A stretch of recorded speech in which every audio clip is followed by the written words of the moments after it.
యువతి యువకులైన వాళ్ళారా, మీ అందరికీ ఈ ఈ శుభోదయమున శుభాశిస్సులు, ఈ ఉదయకాలమున శుభాశిస్సులు. దేవుడు మిమ్మలను ఆశీర్వదించునుగాక.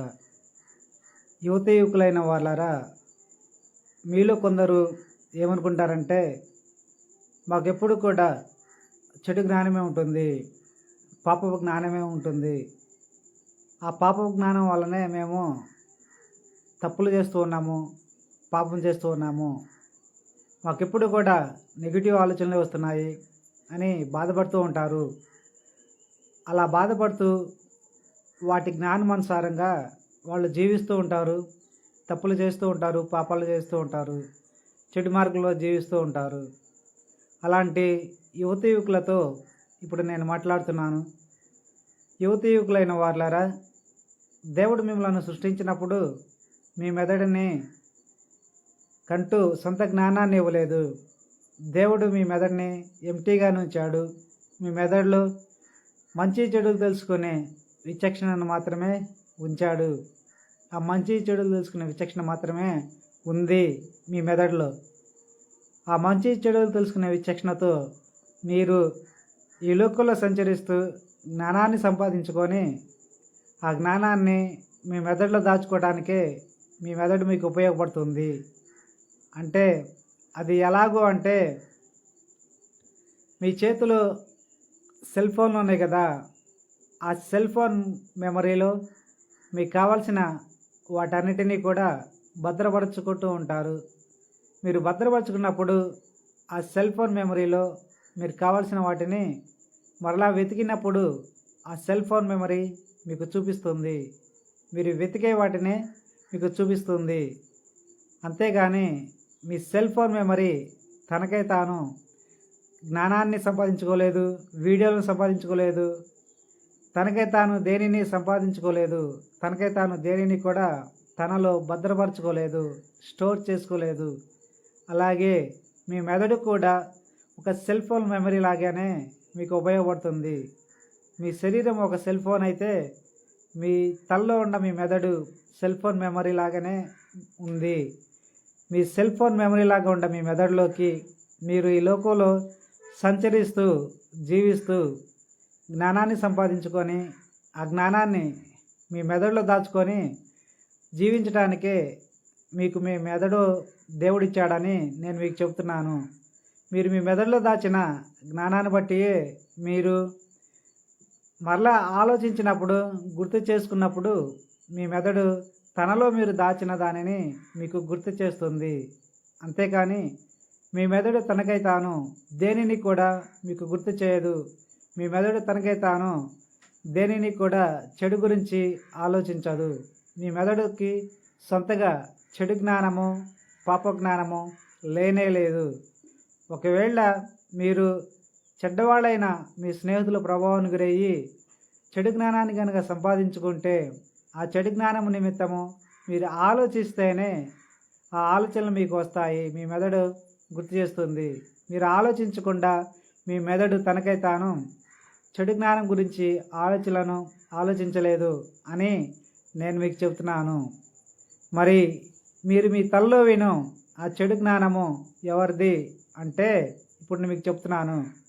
ఆ చెడు జ్ఞానానికి సంబంధించిన, ఆ పాపపు జ్ఞానాన్ని సంపాదించిన సంగతులను మరికొన్ని మీకు చెప్తాను. వాటిని మీరు ఎలాగ గుర్తుపెట్టాలో అంటే ఇప్పుడు నేను మీకు చెప్తున్నాను. మీరు ఒంటరిగా ఉన్నప్పుడు, మీరు చదువుకునేటప్పుడు, మీరు ఉద్యోగాలు చేస్తున్నప్పుడు, మీరు రాత్రి కాలంలో నిద్రపోవడం పనుకున్నప్పుడు, పగలు నిద్రపోవడానికి పనుకున్నప్పుడు మీరు మీ తలలో పాపానికి సంబంధించిన జ్ఞానాన్ని వింటూ ఉంటారు, లోకానికి సంబంధించిన జ్ఞానాన్ని వింటూ ఉంటారు, చెడు జ్ఞానాన్ని వింటూ ఉంటారు. అప్పుడు మీరు అనుకుంటూ ఉంటారు, మేము మంచి మనుషులుగా జీవించాలని కోరుకుంటున్నాము, దేవుని యందు భయభక్తులు కలిగి సన్మార్గంలో జీవించాలని కోరుకుంటున్నాము.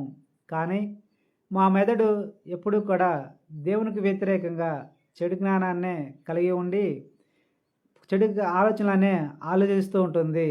అందుకే మేము తప్పుదో పడుతున్నాము అని మీరు అనుకుంటూ ఉంటారు. అలాంటి వారితో ఇప్పుడు నేను మాట్లాడుతున్నాను. మీ మెదడుకంటూ సొంతగా చెడు జ్ఞానం లేదు కనుక ఆ జ్ఞానం మొత్తం కూడా మీ మెదడు కాదు.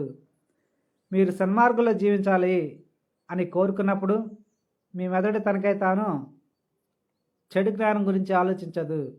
మీరు సన్మార్గంలో జీవించాలని కోరుకున్నప్పుడు మీ మెదడు తనకై తాను మిమ్మల్ని పాపపు మార్గంలో జీవింప చేయడానికి చెడు జ్ఞానాన్ని సొంతగా కలిగి లేదు అని నేను మీకు చెబుతున్నాను. మరి ఆ పాపపు జ్ఞానము, ఆ చెడు జ్ఞానము ఎవరిది అనేదే మీరు తెలుసుకోవాలి. మీరు మీ తలలో వింటున్న ఆ చెడు జ్ఞానానికి సంబంధించిన ఆలోచనలు, ఊహలు, తలంపులు అన్నీ ఎవరివి అంటే మీ మెదడువి కానే కాదు. మరి ఆ చెడు జ్ఞానానికి సంబంధించిన పాపపు ఊహలు, పాపపు తలంపులు అన్నీ ఎవరివి అనేదే ఇప్పుడు నేను మీకు చెప్తున్నాను. ఏం జరిగిందంటే దేవుడు మిమ్మల్ని సృష్టించినప్పుడు, మీ ఆది తల్లిదండ్రులైన వారిని సృష్టించినప్పుడు వాళ్ళు సాతాను మాటలు విని పాపం చేసినందుకు ఆ సాతాను చెడ్డది గనక, స్వార్థపూరితమైనది గనక, హెచ్చించుకునే తత్వం గలది గనక, కుళ్ళు కుతంత్రాలతో ఉంది గనక, అలాంటి పాపపు జ్ఞానంతో, చెడు జ్ఞానంతో సాతాను జీవించింది గనక ఆదాము హవ్వలనైన మీ ఆది తల్లిదండ్రులను తప్పుదోవ పట్టించింది. దాని చెడు జ్ఞానంతో, పాపపు జ్ఞానంతో. ఎప్పుడైతే ఆదాము హవ్వలైన వాళ్ళు సాతాను మాటలు విని తప్పుదోవ పట్టారో, దేవుని ఆజ్ఞను అతిక్రమించారో, వారి సంతానమైన భూలోకంలో జీవిస్తున్న సర్వ మానవాళి అందరి మెదడులోకి సాతాను దాని పాపపు జ్ఞానాన్ని పంపింది. మీ ఆది తల్లిదండ్రులైన వాళ్ళు చేసిన పాపానికి, సాతాను మాటలు విని చేసిన పాపానికి మీ అందరినీ కూడా, భూలోక జనులైన వారందరి శరీరాల మీద కూడా దేవుడు సాతానికి అధికారాన్ని ఇచ్చాడు. మీ శరీరాల మీద మాత్రమే దేవుడు అధికారాన్ని ఇచ్చాడు. అందుకే అది ఏం చేసిందంటే ఆ అధికారముతో దాని పాపపు జ్ఞానాన్ని, దాని చెడు జ్ఞానాన్ని మొత్తాన్ని కూడా మీ తల్లోకి పంపింది. దానికి సంబంధించిన జ్ఞానమే మీరు మీ తల్లో ఉంది అని నేను మీకు చెబుతున్నాను. ఇప్పుడు ఆ చెడు జ్ఞానం మొత్తం కూడా మీ మెదడుది కానే కాదు. మీరు మీ తల్లో వినే పాప జ్ఞానానికి సంబంధించిన ఆలోచనలు, తలంపులు, ఊహలు అన్నీ కూడా మీరు మీ తల్లో వింటూ ఉంటారు. అవన్నీ కూడా మెదడు నుంచి రావు అని నేను మీకు చెబుతున్నాను. ఇప్పుడు దేవుని ప్రజలైన యువతి యువకులైన వాళ్ళారా, ఆ చెడు జ్ఞానము వలన మీరు గనక తప్పుదోవ పడితే ఏం జరిగిద్దంటే దేవుడు మీకు అనారోగ్యాలను కలుగజేస్తాడు, రోగాలను, వ్యాధులను కలుగజేస్తాడు. మీరు చేస్తున్న పనులను ఆశీర్వదించడు, మిమ్మలను మరణానికి అప్పగిస్తాడు.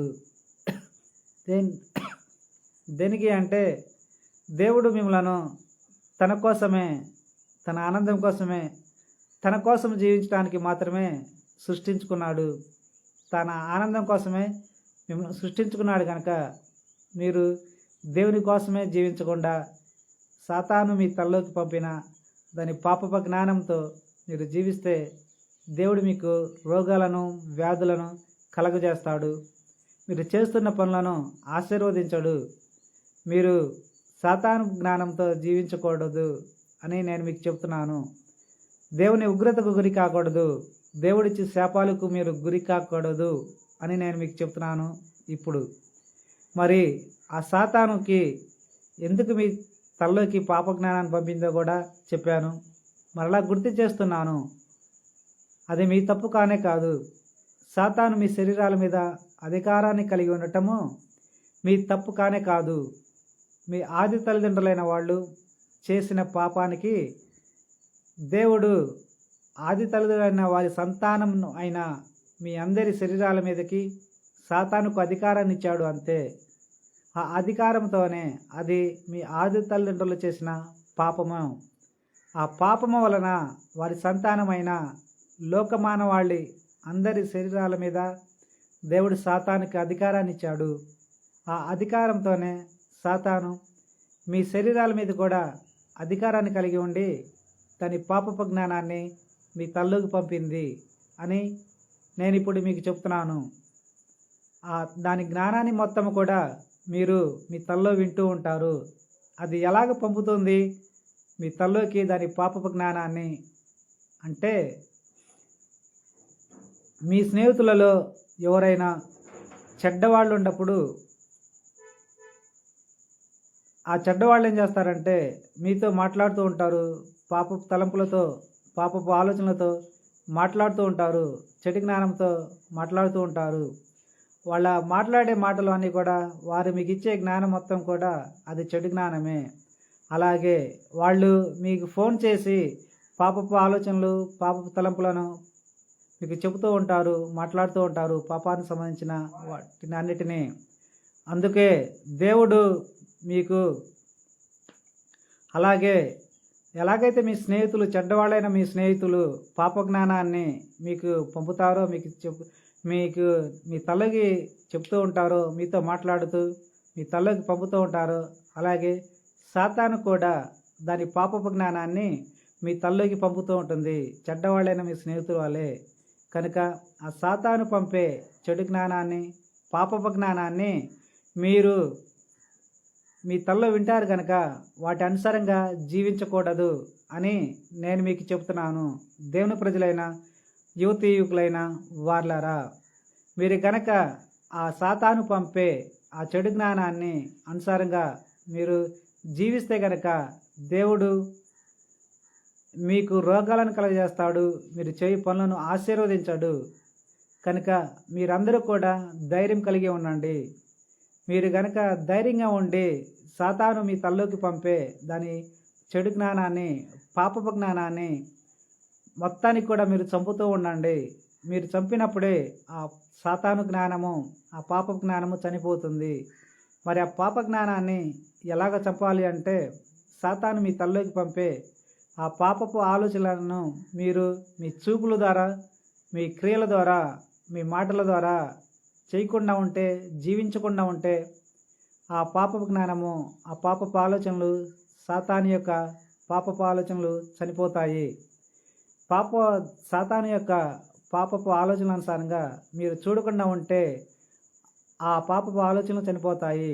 సాతాను యొక్క పాపపు ఆలోచనల అనుసారంగా పాపపు జ్ఞానం అనుసారంగా మీరు మాట్లాడకుండా ఉంటే ఆ ఆలోచనలు చనిపోతాయి, ఆ పాప జ్ఞానం చనిపోతుంది.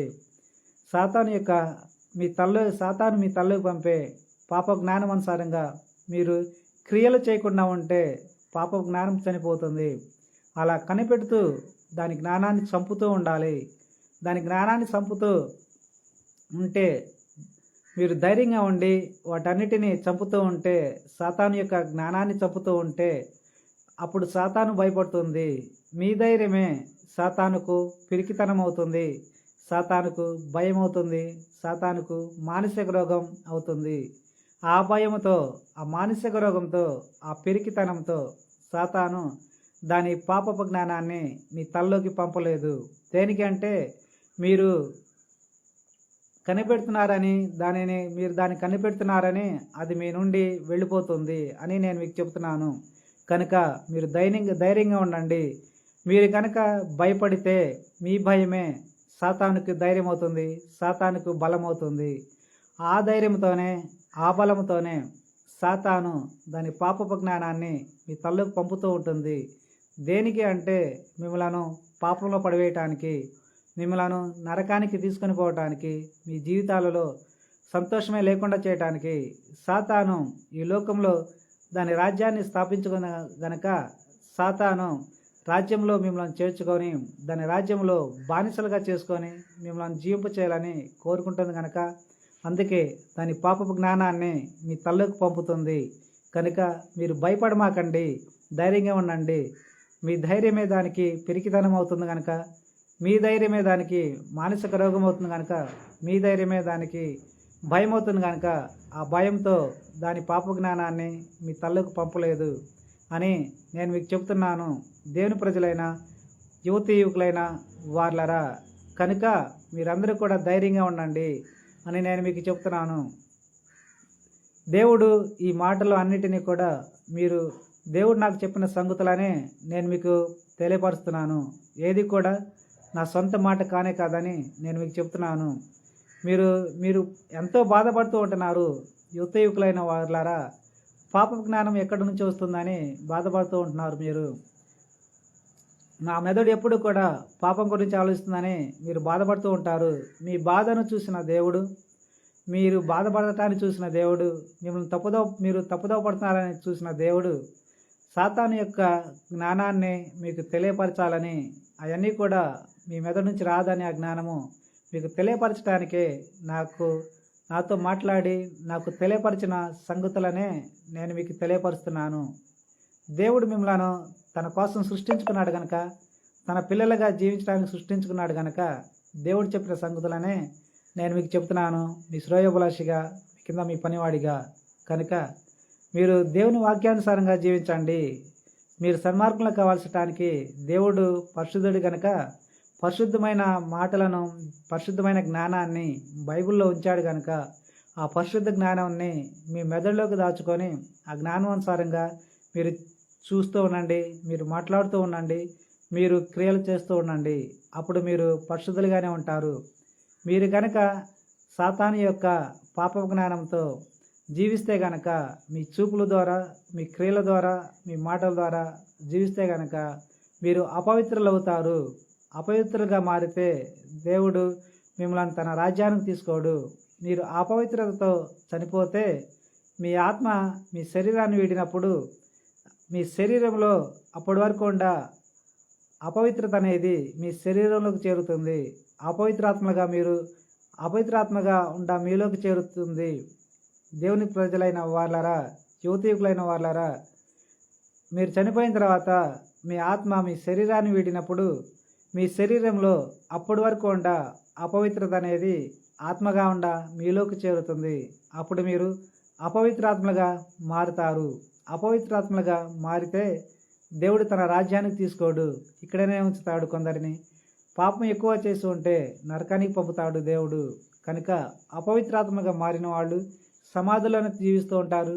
మనుషుల మధ్యకి వచ్చి వారికి నచ్చిన వారిలోకి ప్రవేశించి జీవిస్తూ ఉంటారు.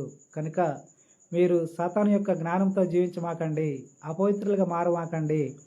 దేవుడు వాక్యానుసారంగా జీవించండి. దేవుని వాక్యమే దేవుడు ఇచ్చిన జ్ఞానం కనుక మీకు ఆ జ్ఞానం అనుసారంగా జీవించండి, పరిశుద్ధులుగా జీవించండి అని మీకు చెబుతూ ఉన్నాను.